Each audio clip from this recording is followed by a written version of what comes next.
Everyone, welcome to beat the street. आज हम बात करने वाले हैं हैप्पीएस्ट माइंड्स के बारे में।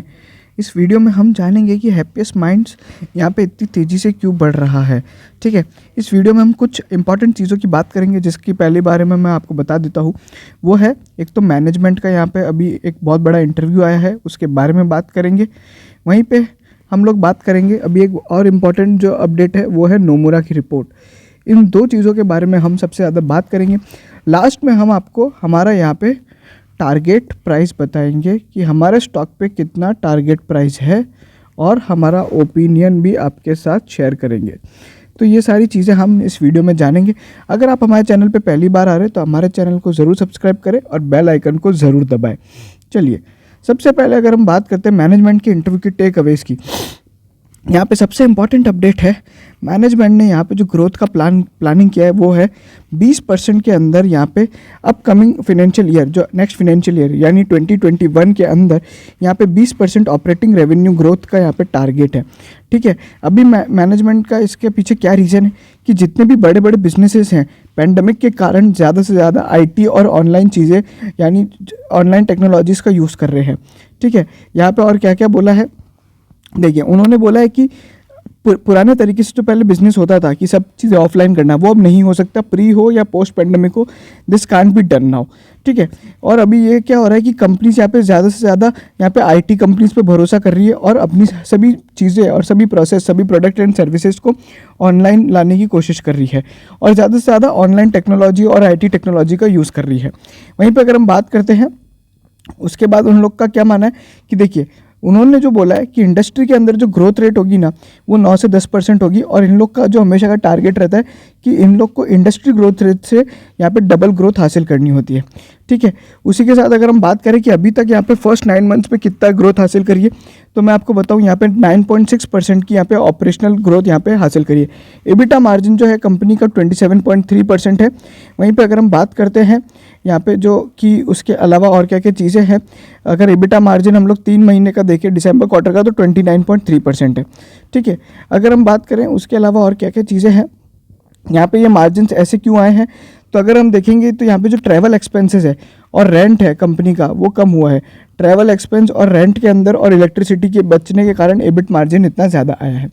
वहीं पे अगर देखिए कंपनी ने हाई यूटिलाइजेशन रेट अचीव किया है 81.6% का, और लो एट्रिशन रेट है 13% का। अभी एट्रिशन रेट और यूटिलाइजेशन रेट क्या होता है मैं आपको समझा देता हूँ।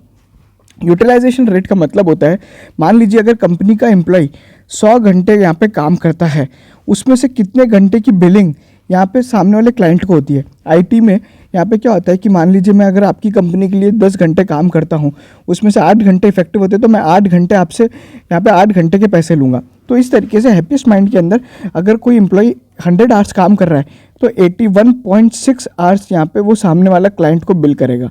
ठीक है, तो इसको बोलते हैं यूटिलाइजेशन रेट। एट्रिशन रेट का मतलब होता है कितने एम्प्लॉयज़ छोड़ के गए, उन सभी चीज़ों को यहाँ पे एट्रिशन रेट कहा जाता है। वहीं पे जो कि अभी मार्जिन का क्या टारगेट है, जो आप देखेंगे ना, अभी मार्जिन जो 27% या 29% मार्जिन था, अब उसका जो टारगेट है वो 24 से 21% के बीच में है। अभी इसके पीछे क्या रीज़न है, मार्जिन कम क्यों है, क्योंकि देखिए अभी इकोनॉमी ओपन हो रही है, तो ट्रैवल और रेंट और यहाँ पे इलेक्ट्रिसिटी, ये 3 एक्सपेंस वापस कंपनी के बढ़ेंगे, तो इस कारण से मार्जिन में थोड़ा प्रेशर देखने को मिलेगा। वहीं पर लुकिंग अहेड उन लोग ने बोला कि जनवरी के महीने में बहुत ज़्यादा बिजी रहा है, क्योंकि यहाँ पे बहुत सारी सर्विसेज और बढ़ने लगी है, तो डिमांड यहाँ पे बढ़ भी रही है, लोग बाग वापस IT सर्विसेज यूज़ कर रहे हैं और ग्रो भी हो रही है। ठीक है, तो ये सारी चीज़ें हैं। सबसे इंपॉर्टेंट सेक्टर कंपनी के कौन कौन से जिसके अंदर सबसे शानदार ग्रोथ है, तो एजुटेक, high tech media, entertainment, BFSI, ये सभी चीज़ों में यहाँ पे बहुत ज़्यादा यहाँ पे काम मिल रहा है कंपनी को। वहीं पर अगर हम बात करते हैं इसके अलावा हैप्पीएस्ट माइंड का क्या प्लान है इन्वेस्टमेंट का, तो इन्वेस्टमेंट उन लोग का बोलना है कि ग्रेटर कैपेबिलिटी डेवलप करने में और इंटरनल प्रोसेस को सुधारने में, एक्सपर्टाइज, न्यूअर टेक्नोलॉजीज़ और इसी तरह के कंसल्टिव कैपेबिलिटीज़ बनाने में यहाँ पे कंपनी इन्वेस्ट करेगी, जिससे कस्टमर बेटर यहाँ पे कस्टमर का जो एक्सपीरियंस होगा और उसको सर्विस होगी वो काफ़ी अच्छी हो सकेगी। वहीं पे हम देखते हैं नोमुरा का ओपिनियन क्या है। नोमुरा का ओपिनियन बहुत ही शानदार है। नोमुरा का अगर हम देखें तो यहाँ पे कंपनी का जो टारगेट प्राइस है नोमुरा के लिए वो है 480, मतलब हैप्पीएस्ट माइंड के लिए जो टारगेट प्राइस है वो 480 का है, और अभी हम उस टारगेट प्राइस से ज़्यादा आ चुके हैं। ठीक है, अभी नोमुरा ने क्या बोला है, देखो नोमुरा ने सबसे ज़्यादा बताया कि अशोक सूता जो है, जो इनके चेयरमैन और MD हैं, उनके लिए बोला है कि उनको है ना 10 से 20 साल का एक्सपीरियंस है और उन लोग ने माइंडट्री और विप्रो जैसी बड़ी बड़ी कंपनियों में सर्व किया है, तो इस कारण है ना मैनेजमेंट टीम उनको काफ़ी अच्छी लगती है। वहीं पे इनका जो ईपीएस का जो है एक्सपेक्टेशन, ये जो 480 प्राइस डिसाइड करी है ना, वो 32 टाइम्स है FY23 के फ्यूचर ईपीएस से, जो कि 14.9 रुपीज़ का है। वहीं पे हैप्पीएस्ट माइंड का यहाँ पे जो नोमुरा का मानना है कि हैप्पीएस्ट माइंड यहाँ पे CAGR ग्रोथ जो हासिल करेगी वो 25% की करेगी, FY21 से लेकर 24 तक। वहीं पे EPS CAGR देखने को मिलेगी 17% की। EBIT मार्जिन जो अभी अपन ने देखे 27% है, वो 18% के आने की यहाँ पे उम्मीद है, ठीक है। और जो 22% यहाँ पे जो कंपनी का और नोमुरा का दोनों का लगभग सेम ही है। कंपनी का मानना था यहाँ पे करीबन 21 से 24%, वहीं पे नोमुरा का जो मानना है मार्जिन यहाँ पे 22% रहेंगे। तो ये सारी चीज़ें रही। वहीं पे अगर हम बात करते हैं इसके अलावा और क्या है, देखिए नोमुरा ने हैप्पीएस्ट माइंड को यहाँ पे 2 टाइम्स यहाँ पे लार्ज कैप से ज़्यादा ग्रोथ हासिल करेगी और 1.5 टाइम्स ग्रोथ यहाँ पे मिड कैप IT कंपनी से ज़्यादा हासिल करेगी, ठीक है। उसी के अलावा यहाँ पे ये भी मानना है कि जो ये प्रीमियम है, मतलब जो पी वैल्यूएशन है वो 2 टाइम्स रहेगा हैप्पीएस्ट माइंड का लार्ज कैप से कंपेयर करें, यानी अपना इन्फोसिस और TCS, और 1.5 टाइम्स रहेगा अपना माइंडट्री से, मतलब माइंडट्री और L&T जैसी कंपनियों से, ठीक है। तो ये सारी चीज़ें रही। वहीं पे अगर देखें कंपनी का और क्या क्या मानना है, कुछ बड़े बड़े प्रोडक्ट सेगमेंट्स हैं और जो सेक्टर्स हैं उनमें PE, स्केलेबिलिटी, DBS, IMS और जैसी तरह की जो बिजनेस सेगमेंट है इसके अंदर शानदार ग्रोथ देखने को मिल सकती है, कंपनी का ऐसा मानना है, ठीक है। वहीं पर अगर हम देखें जो कि इन लोग के लिए और क्या क्या चीज़ें, लिमिटेड अपसाइड हो सकती है, क्योंकि यहाँ पे IPO की जो प्राइस है वो ऑलरेडी IPO प्राइस से यहाँ पे कंपनी काफ़ी तेज़ी दिखा चुका है, तो लिमिटेड यहाँ पे अपसाइड देखने को मिल सकती है। और वहीं पे अगर हम देखें तो जो हैप्पीएस्ट माइंड का साइज़ है वो 1/10 है, बाकी अगर दूसरी आप कंपनी से कंपेयर करते हैं, ठीक है। यहीं पे अगर हम और आगे चलते हैं तो उन लोग ने क्या बोला कि ये कंसिस्टेंट कंपाउंडर रहेगा, ठीक है। और इन लोग ने जो इसको वैल्यू किया ना वो 20% ज़्यादा किया है TCS और इन्फोसिस से, और 10% हाइयर है इनके 1 ईयर फॉरवर्ड एवरेज अगर मिड कैप IT कंपनी से, ठीक है ना। तो अभी जो ये मल्टीपल है ना 32 का, ये 20% हाइयर है TCS और इन्फोसिस से कंपेयर करें और 10% हाइयर है मिड कैप IT से कंपेयर करते हैं। तो वहीं पे अगर हम देखें डिजिटल रेवेन्यू है इन लोग का, डिजिटल सर्विसेज है वो 97% है, और यही यहाँ पे जो चीज़ है वो कंपनी को सबसे अच्छी लगती है।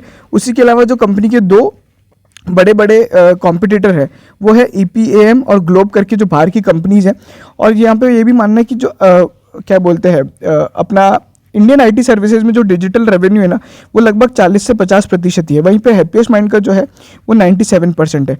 तो यहीं पे अगर माना जाए गार्टनर की रिपोर्ट के हिसाब से तो यहाँ पे 16% से ज़्यादा की CAGR ग्रोथ हासिल करेगी डिजिटल सर्विसेज।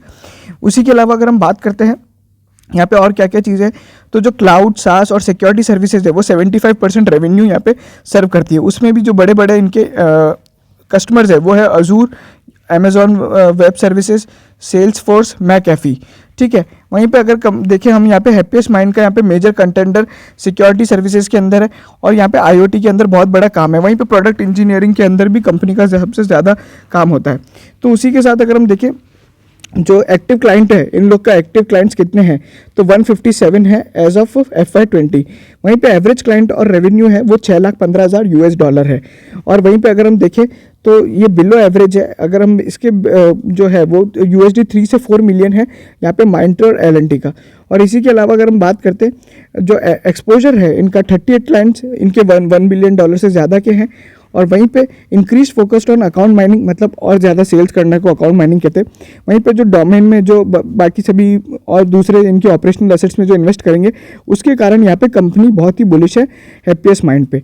अगर हम बात करें हमारे ओपिनियन की तो देखिए बहुत ही सिंपल सा ओपिनियन है, ये अभी है ना 48 टाइम्स अपने ट्रेलिंग EPS पर ट्रेड कर रहा है, तो ये इंडिया की IT कंपनी का सबसे महंगा स्टॉक बन चुका है। वहीं पे अगर हम देखें ग्लोबल और EPAM से कंपेयर करते हैं तो यहाँ पे अभी भी कहना बहुत मुश्किल होगा क्योंकि वो लोग बहुत बड़े हैं। वहीं पे कॉम्पिटिटिव और कॉस्ट प्रेशर कंपनी को देखने को मिल सकता है, जो कि हम लोग ने देखा कि FY21 का जो अपना मार्जिन का टारगेट है वो भी थोड़ा कम है, तो यहाँ पे थोड़ा बहुत करेक्शन देखने को मिल सकता है नियर टर्म में, ठीक है। तो इसलिए हमारी जो ओपिनियन है वो 475 रुपीज़ की सेल प्राइस के साथ यहाँ पे सेल कॉल है शॉर्ट टर्म के लिए, और जिसमें टारगेट प्राइस रहेगा हमारा 475। जो बाय कॉल है हमारी लॉन्ग टर्म वालों के लिए है वो है उसमें टारगेट प्राइस हमारा 650 से 700 का रहेगा। मेजर इंपॉर्टेंट चीज़ क्या है हैप्पीएस्ट माइंड के अंदर कि उन लोग का जो डिजिटल बिजनेस है ना वो सबसे ज़्यादा है किसी भी IT कंपनी से 97%। और इसीलिए आप देखेंगे तो हैप्पीएस्ट माइंड में इतनी तेज़ी दिख रही है। अगर आप देखेंगे जितनी भी डिजिटल रिलेटेड या इंटरनेट रिलेटेड कंपनीज है, आप बात करें टानला प्लेटफॉर्म्स की, या फिर अगर आप बात करते हैं अपना हैप्पीएस्ट माइंड्स की, और अगर हम बात करते हैं अपना FL इंडिया की, तो ये सारी रूट मोबाइल की, इन सभी कंपनियों में बहुत ज़्यादा ग्रोथ देखने मिल रही है, क्योंकि डिजिटल सर्विसेज और इंफॉर्मेशन टेक्नोलॉजी का बहुत ज़्यादा यूज़ होने वाला है। तो इसी तरीके से अगर हम देखें तो ये जो हमारा ओपिनियन रहेगा, क्योंकि थोड़ी बहुत स्टॉक में काफ़ी तेज़ी देखने को मिल सकती है, तो आप देखने को मिल चुकी है, तो यहाँ पे थोड़ी बहुत यहाँ पे करेक्शन आएगी। 475 जो अगर शॉर्ट टर्म ट्रेडर है वो अपना यहाँ पे एक बार प्रॉफिट बुक करें और 475 के करीब वापस बाय करें, और जो लॉन्ग टर्म शेयर होल्डर्स है वो तो बिल्कुल बने रहे। हम लोग काफ़ी बुलिश हैं इस स्टॉक पे, हम लोग 2 ही स्टॉक पे बुलिश है, वो है एक तो इन्फोसिस है और एक हमारा हैप्पीएस्ट माइंड है। ये वीडियो यहीं खत्म होता है। अगर आपको अच्छा लगा हो तो लाइक कीजिए, शेयर कीजिए सभी हैप्पीएस्ट माइंड के शेयर होल्डर्स के साथ, और सब्सक्राइब जरूर कीजिएगा हमारे चैनल को, बेल आइकन जरूर दबाइएगा, ताकि हम इसी तरह की स्टॉक टिप्स और स्टॉक एनालिसिस और स्टॉक अपडेट आपको जल्द से जल्द बता सकें। आप सभी का बहुत बहुत धन्यवाद।